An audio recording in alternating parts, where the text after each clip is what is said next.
Channel میں خوش آمدید تمام دیکھنے والوں اور سننے والوں کو میرا سلام پہنچے۔ خوفناک ناول کھنڈر کی قسط نمبر 13 پیش خدمت ہے۔ اس پرسرار اور منحوس کھنڈر کی حدود سے باہر نکلتے ہی مجھے سامنے سیاہ پہاڑی سلسلہ نظر آ گیا جو تاریکی کے باوجود اونچے لامبے دبوں کی صورت دکھائی دے رہا تھا۔ میں نے اپنی رفتار بڑھا لی۔ قریب پہنچنے پر مجھے واقعی ان سیاہ پہاڑیوں کے دامن میں کئی تاریک سرنگیں دکھائی دیں اور میں اس نیک بزرگ کی ہدایت کے مطابق اللہ کا نام لے کر ایک سرنگ میں داخل ہو گیا۔ وہ تاریک سرنگ چند قدموں تک بال کھاتی محسوس ہوئی مگر پھر فوراً بعد ہی وہ عمودی ہو گئی۔ گویا اب میں جیسے سرنگ کے اندر ہی اندر چڑھائی چڑھا جا رہا تھا۔ چند قدم ہی چلا تھا کہ میری سانس پھول گئی مگر میں نے ہمت نہیں ہاری۔ اللہ کے اس نیک بندے کی سیر ہم کلامی نے میرے اندر عجیب سی قوت اور ہمت بھر دی تھی۔ سرنگ کی پتھریلی دیواروں پر ابھرے ہوئے نکیلے پتھروں کی وجہ سے وہ مجھے اوپر چڑھنے میں کسی خاص دقت کا سامنا نہیں کرنا پڑ رہا تھا، مگر یہ بھی تھا کہ سرنگ بتدریج عمودی ہوتی جا رہی تھی جیسے میں پہاڑی کی بلندی پر چڑھتا چلا جا رہا ہوں۔ میں نے پیش قدمی جاری رکھی۔ جب تھک جاتا تو ذرا سستانے کے بعد دوبارہ سفر شروع کر دیتا۔ آخر جب میں ایک مقام پر بالکل ہی تھکن سے چور ہو گیا تو میں نے ایک نصف قدم آدم رکھنے میں سکیٹ سمیٹ کر ڈیرا جما لیا اور چند گھنٹے یہاں آرام کا قصد کیا۔ میرے ارد گرد کالی بٹ تاریکی چھائی ہوئی تھی۔ سناٹا اس قدر تھا کہ مجھے اپنی پھولی ہوئی سانسوں کی بازگشت بھی سرنگ کے اس سنگی ماحول میں گونجتی محسوس ہو رہی تھی۔ خاصی دیر تک یہاں سستا لینے کے بعد میں نے ایک بار پھر سرنگ کے اندر ہی اندر چڑھائی کا سفر شروع کر دیا اور اس وقت تک اپنی عمودی پیش قدمی جاری رکھی جب تک مجھے بلندی پر روشنی کی چمک نہ نظر آ گئی۔ میں کچھ سے جم اٹھا۔ یہ روشنی سرنگ کا یقیناً اختتام تھا۔ گویا میں پاتال کی مانوس گہرائیوں سے نجات پانے والا تھا۔ منظر قریب پا کر میرے اندر ایک نئے ولولے اور طاقت نے جنم لیا۔ پھر میں نے اپنی پیش قدمی پہلے سے بھی تیز کر دی جیسا کہ پہلے مذکور ہوا۔ نکیلا ابرواں پتھروں اور سنگی رخنوں کی وجہ سے مجھے بلندی پر چڑھنے پر آسانی ہو رہی تھی، مگر باوجود اس کے یہ تھکا دینے والا بڑا ہی محنت طلب کام تھا۔ بہرطور منزل تو قریب تھی۔ سرنگ کا روشن چہرہ بھی دکھائی دینے لگا تھا، اس لیے اب بغیر رک کے باقی ماندہ اندھیرے فاصلوں کو بھی جلد جلد پاٹنا چاہتا تھا، لہٰذا میں پہلے سے زیادہ ہمت اور حوصلے سے بلندی پر چڑھنے لگا۔ سرنگ کا مدور نما روشن سرا لمحہ لمحہ قریب آتا جا رہا تھا۔ معمولی سی زیادہ جفاکشی اور محنت سے جلدی میرا دم پھولنے لگا۔ ایک تو پہلے ہی پتال کی مانوس گہرائیوں میں چند دن گزارنے کی وجہ سے میرے پھیپھڑوں میں آکسیجن کی واقعی کمی ہونے لگی تھی، جس کی وجہ سے میرا پورا سانس بھی نہیں کھینچ پا رہا تھا۔ اس لیے اب میں جلد از جلد اپنی دنیا کے آزاد اور ایک کھلی فضاؤں میں پہنچنا چاہتا تھا، مگر یہاں تو لبے باہ ہی میرے اعصاب شر ہونے لگے تھے، سانس بھی اکھڑنے لگی تھی۔ بالآخر جب میری رہی صحیح جسمانی قوت بالکل جواب دے گئی تو میں وہیں بے حال سا ہو کر ٹک گیا۔ میں پسینے پسینے ہو رہا تھا، دم بھی گھٹتا محسوس ہو رہا تھا۔ ایک لمحے کو میرے اندر یہ لرزہ خیز خیال ابھرا کہ اگر میری یہی حالت رہی تو میں کسی بھی لمحے دوبارہ نیچے لڑکھڑا کر گرتا چلا جاؤں گا اور اتنی بلندی سے میرا گوشت پوش کا وجود نکیلے پتھروں سے ٹکرا کر چھلنی ہو جائے گا۔ میں نے اللہ کا نام لیا اور چند ثانیے منہ میں کھولے، گہرے گہرے سانس لیے، پھر ذرا طاقت بحال ہوتے ہی میں نے دوبارہ تاریکی میں اوپر چڑھنا شروع کر دیا۔ ماں نے نکیلے پتھر پر جب میں اپنا دایاں پاؤں اٹکا کر اپنا ریختہ اور شکستہ وجود کو اوپر گھسٹتا تو میرا پاؤں پھسل گیا۔ میرے گھٹنوں اور کونوں پر خراشیں ابھر آئیں کیونکہ میں ذرا نیچے تک نکیلے پتھروں پر گھسٹتا چلا گیا تھا اور اس سے میرے چہرے پر بھی زخم کھنڈ آئے تھے۔ میں نے اگر پھرتی کے ساتھ اپنے شکستہ وجود کو منتشر طاقت کو یکجا کر کے خود کو دوبارہ نکیلے پتھروں پر جما نہ لیا ہوتا تو میں اس سرنگ نما تاریک کنویں میں ہمیشہ ہمیشہ کے لیے گم ہو جاتا۔ ذرا سستانے کے بعد میں نے پھر اوپر چڑھنا شروع کر دیا۔ اب منزل کو قریب پا کر میں نے جوش آمیز عجلت پسندی سے اجتناب برتا تھا اور ذرا رک رک کر سنگلاخ بلندی کی جانب اپنا سفر جاری رہا۔ بالآخر صبر و استقلال اور مستقل مزاجی کے ساتھ سرنگ کے انتہائی سرے پر پہنچ گیا اور میرے زخمی شل ہاتھوں نے اپنی دنیا کی زرخیز زمین کو چھو ہی لیا۔ میں اس اندھی منحوس سرنگ نما کھو سے پوری طرح ابھر کر نرم نرم گھاس پر کھلی فضا میں بے سدھ ہو کر کمر کے بل لیٹ گیا اور جلدی جلدی گہری سانس لینے لگا۔ میری پیاسی نگاہوں نے جب صاف اور شفاف کھلے آسمان پر محو پرواز پرندوں کی حال مست ڈاروں کو دیکھا تو میرے اندر تازگی اور تراوٹ بڑھتی چلی گئی۔ پھر انگڑی لمحے میں دنیا و معافی سے بے نیاز ہو گیا، میں بے ہوش ہو چکا تھا۔ میں خود ہی ہوش میں آیا تھا، بلکہ یہ کہنا بےجانا ہوگا کہ میں نیند ہی سے جیسے ہی بیدار ہوا تھا، میں نے خود کو ایک جلنگا سی چارپائی پر پڑے پایا۔ وہ ایک جھگی نما جھونپڑی تھی۔ نیند کا تذکرہ میں نے اس لیے کیا کہ میں بیدار ہو کر خود کو تازہ دم پایا تھا۔ میں نے ایک سانولی سی تیکھے نکوش پر لڑکی کو دیکھا۔ اس کے ماتھے پر تلک اور مانگ میں سندور تھا۔ اس کے دبلے پتلے جسم پر پرانی مگر صاف ستھری سوتی رنگ کی ساڑی تھی، جس کا بلاؤز گیرو رنگ کا اور سر پر سلیقے سے رکھا پیلا آنچل تھا۔ وہ ایک تانبے کا بڑا سا گلاس لیے میرے چارپائی پائی کے پاس ہی کھڑی تھی۔ میں یکدم اٹھ بیٹھا اور حیرت بھری نظروں سے اس کی طرف دیکھ کر پوچھا، میں کہاں ہوں؟ وہ ہلکی سی مسکراہٹ سے بولی، بھیا یہ دودھ پی لو۔ یہ کہہ کر اس نے اپنے ہاتھوں میں پکڑا گلاس میری طرف بڑھا دیا۔ میرا حلق پیاز کی شدت سے سوکھ رہا تھا۔ میں نے اسے دودھ کا گلاس لیا اور پانی مانگا۔ اس نے ایک چسکے ٹیڑھے میڑے کٹورے میں قریب ایک کونے میں کھڑے پانی اڈیل کر مجھے تھمایا اور میں نے ایک ہی سانس میں سارا پانی پی گیا۔ پھر دودھ کا گلاس بھی گٹاگٹ جڑا گیا۔ اس کے بعد آستین سے منہ صاف کر کے اسے بولا، تم کون ہو اور یہ کون سی جگہ ہے؟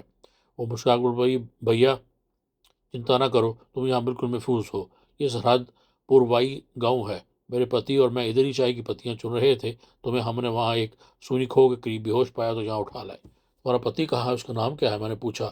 میں سمجھ گیا تھا کہ میں اس وقت پڑوسی ملک بھارت کے کسی سرحدی گاؤں میں تھا، اور یہ عورت اپنی وضاقت اور لب و لہجے سے مجھے ہندو ہی لگ رہی تھی۔ عموماً یہ عورتیں اپنے خاوند کا نام نہیں لیتی، مگر اس نے دھیرے سے اپنے شوہر کا نام گورون داس بتایا اور کہا کہ وہ ذرا باہر گیا ہے، ابھی آتا ہی ہوگا۔ پھر کچھ سوچ کر، بھیا تم ادھر آرام سے بیٹھو، میں ابھی اسے بلا کر لاتی ہوں۔ وہ یہ کہہ کر باہر چلے گی۔ میں حیران و پریشان سا چارپائی پر بیٹھا رہ گیا۔ اچانک میری نظر ایک طرف جھولتے ہوئے ٹاٹ پر پڑی۔ وہ شاید جھونپڑی کا کوئی اندرونی گوشہ تھا۔ میں آہستگی سے اٹھا اور دوسری کوٹری کی طرف بڑھ گیا۔ پھر بصیرت سے جھولتے ہوئے ٹاٹ کے پردے کو ہٹا کر داخل ہوا۔ اس کی چھت زیادہ بلند نہ تھی، یہ ایک چھوٹا سا کوٹری نما کمرہ تھا، جس کی ایک دیوار سے 4x4 کا روشن دان بھی نظر آ رہا تھا۔ وہاں سے دن کی روشنی اندر ذوب فشاں ہو رہی تھی۔ میں نے فرش پر دیکھا تو بری طرح ٹھٹھا۔ فرش پر ایک میلی جیکٹ سی پھٹی پرانی دری بچھی ہوئی تھی اور وہاں جانے کیا کیا الا بلا بکھرا ہوا تھا۔ ان میں ایک انگیٹھی بھی رکھی ہوئی تھی جو سرد تھی۔ پاس ہی کچھ ٹوٹی ہوئی مالائیں، ایک انسانی ڈھانچے کی کھوپڑی اور چند مٹی کے مادو یعنی گڈے وغیرہ بھی پڑے ہوئے تھے۔ ان میں سے کسی کا بازو غائب تھا تو کسی کی 2 ٹانگیں۔ ایک کے تو سر بھی نہیں تھے۔ ایک مٹی کے چھوٹے سے پتلے کے سینے پر پورے سینے والا سوا بھی پیوست تھا۔ یہ ساری خرافات مجھے کالے علم میں مستعمل ہونے والی دکھائی دے رہی تھی۔ تو گویا گورون داس کم بخت جادو ٹونے کیا کرتا تھا۔ میں نے ہونٹ بھیج کر سوچا، اور تب اچانک دری پر پڑی انسانی ڈھانچے والی وہ کھوپڑی زیادہ ہلتی محسوس ہوئی۔ میں ڈر سا گیا اور پھٹی پھٹی آنکھوں سے اسے دیکھنے لگا، کہیں میرا وہم تو نہ تھا۔ پھر بھی میں نے زمین پر بکھرے ہوئے مٹی کے 5-6 انچ کے پتلوں کو بھی حرکت کرتے دیکھا۔ میرا دل یک باری سینے میں زور زور سے دھڑکنے لگا۔ اچانک جھونپڑی کے باہر کسی کے کھانسنے کی آواز سنائی دی۔ ادھر اچانک وہ کھوپڑی اور مٹی کے پتلے بھی ساکت ہو گئے۔ میں جلدی سے واپس پہلے والی کوٹری میں آ گیا اور بیرونی چوکٹ پر جھولتا ہوا ٹاٹ کا پردہ ہٹا، اور پھر میں نے اس سانولی ہندو عورت کے ہمراہ ایک پس قد سیاہ رو شخص کو اندر داخل ہوتے ہوئے دیکھا۔ اس کی آنکھوں میں عجیب پرسرار سی چمک تھی۔ چہرہ داڑھی مونچھوں سے بے نیاز تھا۔ اس نے اوپر شلوکا نما قمیض اور نیچے گھیرے دار نیفے والی شلوار پہن رکھی تھی۔ میں سمجھ گیا یہی اس عورت کا شوہر گورون داس ہے۔ میری طرف دیکھ کر اس کے باریک سیاہ رو ہونٹوں پر گہری مسکراہٹ پھیل گئی۔ پھر وہ منحنی سی آواز میں بولا، کیسے ہو بھیا؟ یہ کہہ کر اس نے مسافر کے لیے ہاتھ بڑھایا۔ میں نے خاموش نظروں سے اس کی طرف دیکھتے ہوئے ہاتھ ملایا۔ ٹھیک ہوں، میں نے مختصر کہا۔ بیٹھو بیٹھو، وہ سر ہلاتے ہوئے مہمان نوازی انداز میں بولا۔ پھر اپنی بیوی سے کہا، شالی اسے کچھ بھوجن بھی کرایا یا بیچارہ ابھی تک بھوکا ہے؟ گویا اس کی بیوی کا نام شالی تھا۔ میں نے سوچا، پھر بولا، ہاں دودھ پی لیا میں نے، بڑی مہربانی، میں چلوں گا۔ میں نے جانے کی اجازت چاہی۔ میں یہاں نہ جانے کیوں عجیب سی بے چینی محسوس کر رہا تھا۔ گورون بوجھ کی نظروں سے مجھے تکنے لگا، پھر بولا، ارے بھیا اتنی جلدی؟ ابھی تو تمہارے شریر کی تھکان بھی نہیں اتری ہوگی، بیٹھو بیٹھو، میں نے ابھی تک تو بھوجن نہیں کیا، ساتھ ہی بیٹھ کر کھاتے ہیں۔ یہ تم گھبرا کیوں رہے ہو اتنے؟ مجھے اپنا متر سمجھو۔ نہیں، میں گھبرا نہیں رہا، اور مجھے آگے جانا ہے، میں زیادہ دیر تک نہیں ٹھہر سکتا، میں نے کہا۔ اثنائے رائے شالی ایک کونے میں بنی رسوئی نما کھڈی میں گھس گئی۔ گورون نے مسکراتے ہوئے میرے کندھے پر دوستانہ انداز میں اپنا ہاتھ دھرا، پھر ہم دونوں چارپائی پر پاؤں لٹکائے بیٹھ گئے۔ گورون پہلے تو چند ثانیے میرے چہرے کی طرف عجیب اور پرسرار نظروں تکتا رہا، پھر اپنی مخصوص گہری مسکراہٹ سے بولا، تیرا نام کیا ہے؟